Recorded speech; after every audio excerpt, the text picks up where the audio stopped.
ससुराल गेंदा फूल सैया है व्यापारी चले हैं परदेस सूरतिया निहारों ने हमारी होवे ससुराल गेंदा फूल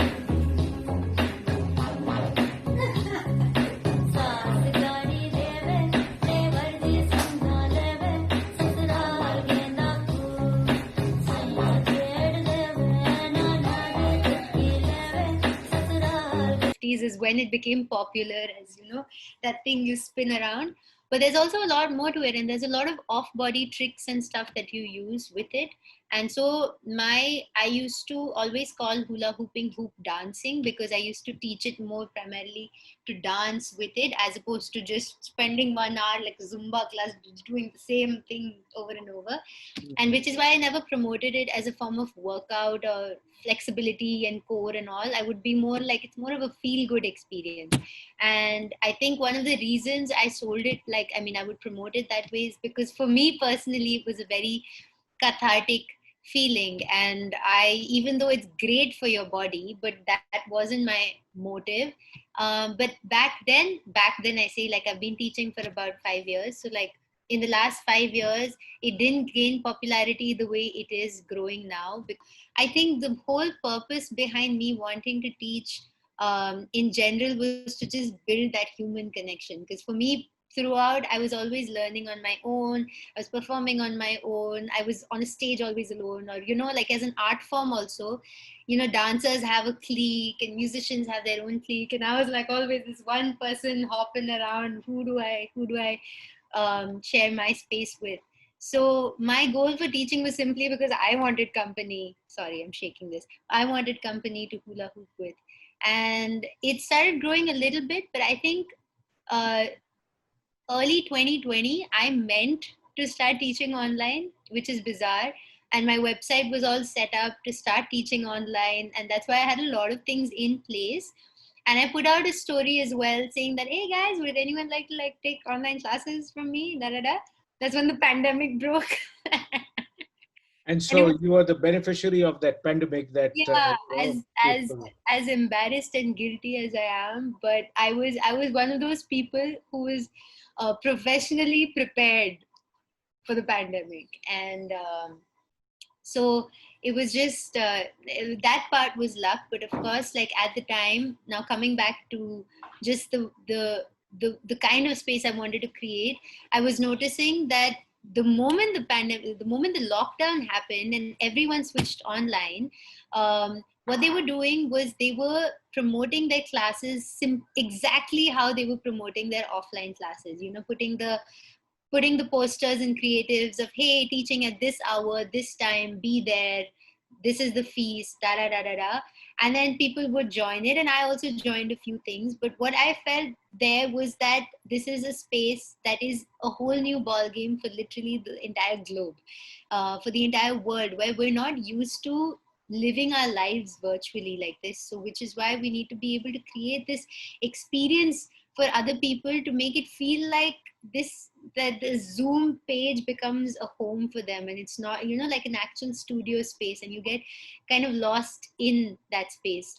And which is why even though I was getting a lot of enrollments, like when I put out that story that, hey, I'm interested, I waited for an entire month.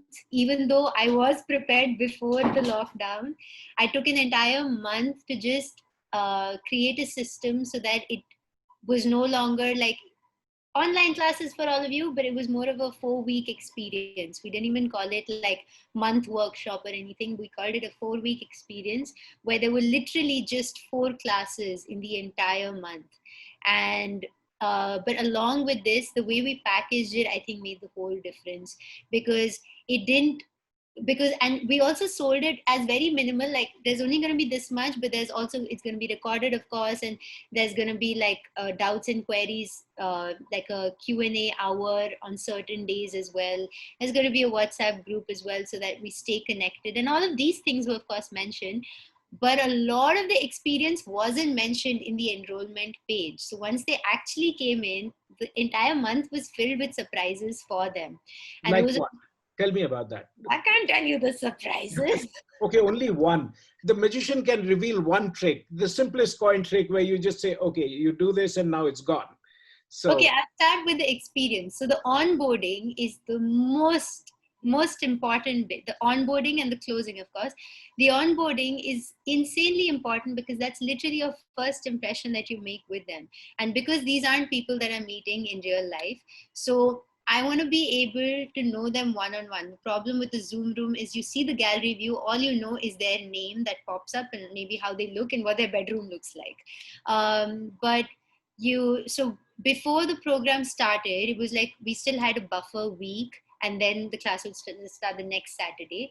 So I did, in my first 3 batches, I did like a one-on-one Calendly call with each and every one of the students and get to know them for like 10 minutes. 10-15 minutes, basically gave them a calendar to pick their hour and got to know them, ask them why did they join, what would they like to gain from it, certain questions, got to know them basically on a personal level. And each of them was just like, this was like the most favorite part, that you actually made the effort to call us and get to know, and try to design, like, program where it kind of caters to our personal wishes as well. And they felt very welcomed. And that's why on the main day when they actually walked in, they were prepared for the session because they kind of felt like they know me, and it's not an intimidating space where they just don't know what they're going to get into, because they've heard my voice, they've maybe laughed with me. And then of course, like through the months, if we would get more and more enrollments, and so it got a little intense. But we instead and one thing I realized was that in these individual calls, only I was getting to know them personally, right?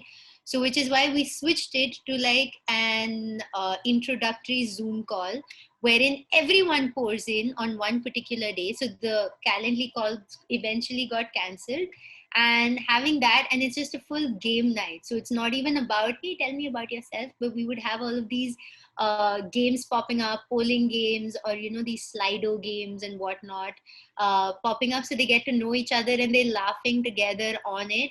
So that way, it wasn't just that they were connecting with me, but they also got a sense of who the other people in the room were. So I think that personally worked out better. But initially, when I had these one-on-one calls with the people, I think it was a great research for me, because I kind of got to know what individually they have come for, and it helped me design a better program. So when I first designed the 4-week program also, everything from, like, of course, the date and all was mentioned, but then the whole curriculum, how they'll benefit, what comes after, everything was mentioned on the website as well. So they had literally I even had an FAQs page of what kind of hoop do you need for your thing. And if they don't have it, contact us, we'll get you a hoop. And that's why in the middle of that, I started a hula hoop selling shop also. Now I have a wow. shop. But So how do you see yourself? Are you a dancer? Are you a teacher? Are you a marketing person? Are you an entrepreneur? What are you? I'm an entrepreneur now. I have a GST, but I would say I'm a teacher first.